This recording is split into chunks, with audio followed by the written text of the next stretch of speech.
So let's talk about progressives because, I mean, as always, progressives like to fight each other and eat each other's own. You got kind of the Jimmy Dore school of thought, burn it all down. We need a new party.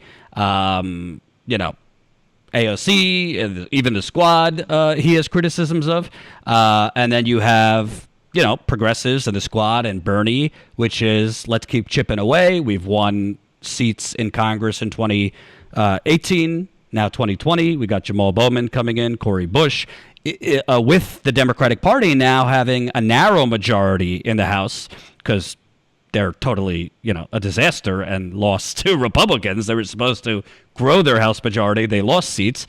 Actually, that squad, so to speak, those 7 to 10 progressives, their votes actually start to get more powerful because if the Democratic Party in the House loses the progressives' vote, they don't have that majority because their majority was narrowed. What do you think? Because I've told my audience, I mean, I think it's, I think there's a better chance of me growing a six-pack by the end of the year than moving Biden left. So what can progressives do? So, you spoke of Jimmy Dore and you spoke of the squad side, et cetera. And I think that we have to look at both angles here, right? I think that the Democratic Party has proven to us once and for all that they have more centrist numbers that they're not going to go out to the streets. They're not going to be a part of a rally. They're just the older voters. They're voters that are just watch MSNBC, still Red Scare, fearful people. And they've got huge number. And that's why they were able to collapse the establishment around Bernie Sanders. I mean, Bernie was winning if nobody drops out of the race. But once Bernie drops, keeps going and the others drop out, you see that the centrist majority is a super majority in that party. I mean, we are a small group compared to what centrists are, unfortunately. And you look at all the disaffected voters in the world, the people that have checked out that are no longer part of a party, and you start to see that there is a real opportunity for progressives to build a third party. So that said, I support any effort that applies pressure to the system that will allow us to do it. That said, people that are going to be passing legislation today, for those people that are going to die tomorrow, that may have COVID today, that are homeless or jobless or whatever, they need legislation now. They don't need your piety. They need legislation right the hell now. They need help right now. And unfortunately, there are no third parties right now passing legislation because they're not in power right now. So you got to have an inside-outside strategy because the inside isn't going to do anything without pressure from the outside. So I like to think of non-electoral energies to pushing for, real honest-to-God change in terms of, domestic policy, foreign policy, you name it. And so I think that progressives need to really be uniting around what it is that they want, not around the party per se, not around the personalities, but the actual things that they want. Medicare for all. You saw that the people that won the elections were people that supported Medicare for all. The people that didn't support Medicare for all lost the elections. And that's a fact, Jack. So if you start looking at what is a progressive and what does a progressive want, and we unite behind that and we punch anyone that goes against it. That's the thing. We punch anyone that goes against it. We don't defend Biden. We don't defend AOC even. If AOC is wrong, we recognize that she's wrong. And that's the only way that progressives are going to really be able to push anyone. This whole idea of, I'm okay, you're okay, we're okay, now let's go to brunch, that's cancerous. That's really, really bad stuff. So, while I have my issues with Jimmy Dore and I have my issues with the Dem-Enter strategy, I don't have issues with the platform that we all kind of want, regardless of which angle or strategy we're taking.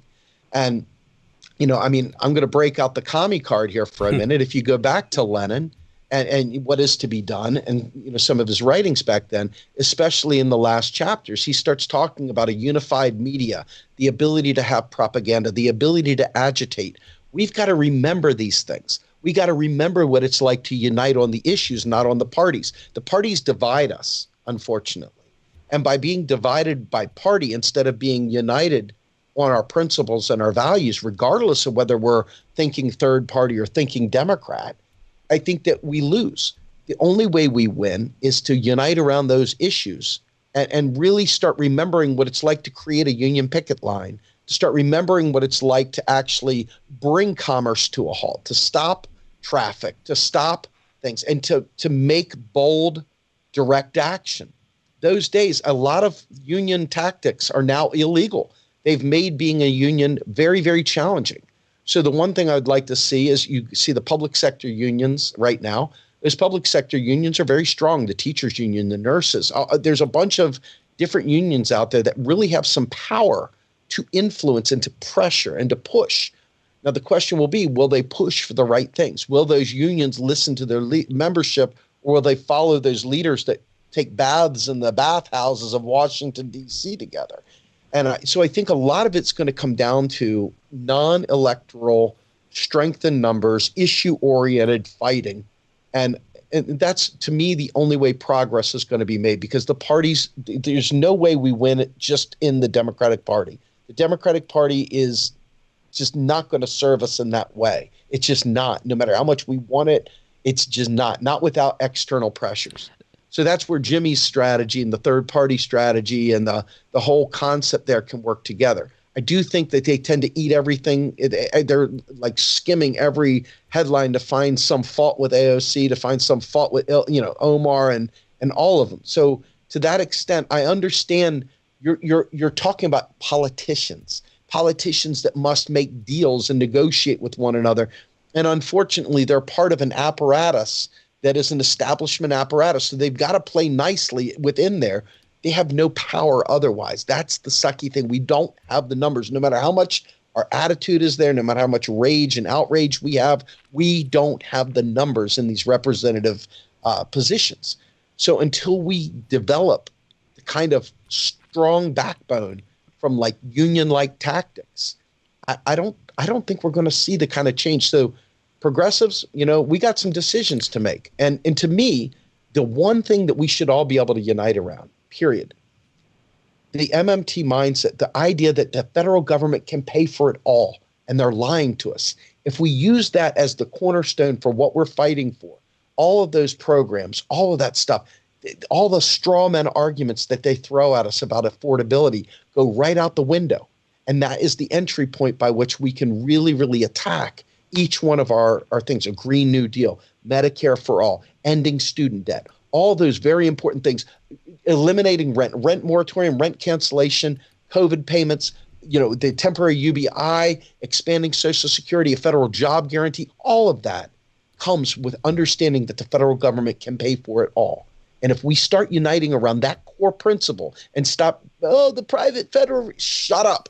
Just get with the program and deal with the fact that we can afford it. We never talk about the private Federal Reserve when we bomb the hell out of Yemen and other places. Stop talking about it when we're trying to pay for health care, God damn it. I mean, just focus on what we can do. And that right there, that core principle, if we can do that, I think we can see some change, Jordan. I was going to say, Steve, listen, ain't my first rodeo. I've been around the country for 5 years.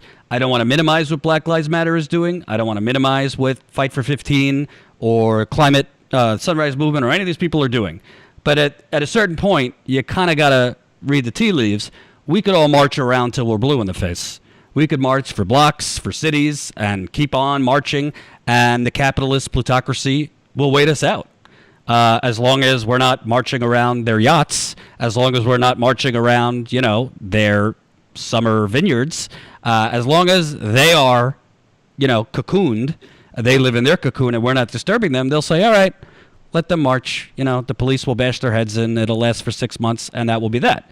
So I've been saying, and you said a little bit of this in your last answer, the progressive movement, I don't care if it's Dem Exit, Dem Enter, Movement for a People's Party, take over the Democratic Party, whatever it is, whatever faction. Progressive movement needs not only to have bodies on the ground, not only bodies outside the White House protesting, but you got to start protesting with your wallet. And we haven't seen that since maybe the 1950s and 60s, when there was organized labor was the backbone of the Democratic Party, and organized labor was a huge force. So we could get concessions from corporate CEOs, corporate America. But the Republicans and, frankly, Bill Clinton and Democratic accomplishments have destroyed organized labor. So to me, I would like to see progressive groups. We know they're not going to go back to sleep under Biden. They're already showing that. But where is the economic protest component in terms of, can we get enough people to strike against Amazon? Not just for a day. Let's start for a week. Maybe we could broaden it. What about fast food companies? What about big banks? What about expanding divestment campaigns? This is the only way Joe Biden is going to move left, because the only way you get any politician to move left is to threaten the real rulers, their donors. Your thoughts?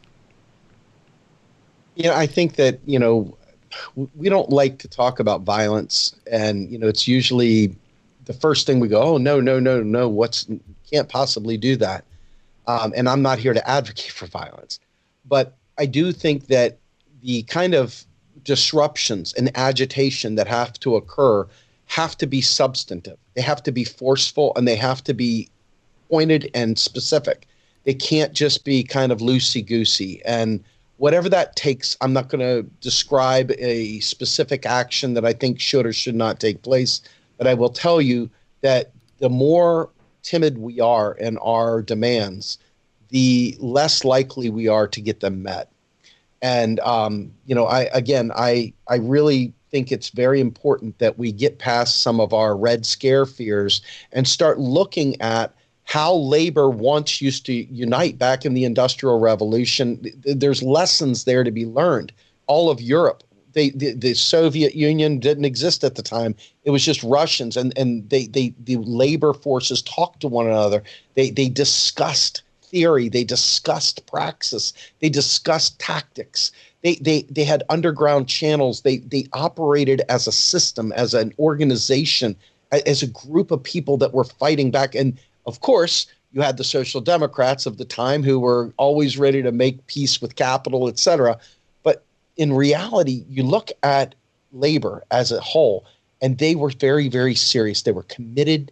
I think that we need to really examine our history, dig deep and find times where it's been successful, and start trying to model some of those behaviors, because otherwise this whole loosey-goosey, I'm okay, you're okay, sitting in the basement hanging out kind of stuff, that isn't going to get us a Green New Deal. That's not going to get us health care. It really isn't. And all the likes and shares and all the other social media stuff is definitely not going to win the day. It's going to require some form of unified action. And I hope that people start taking a real hard look at that, because without it, we really don't stand a chance. Hope you enjoyed that last video. Hop on over to statuscoup.com, where you can sign up for our email list and become a member for as low as $5 to $10 a month.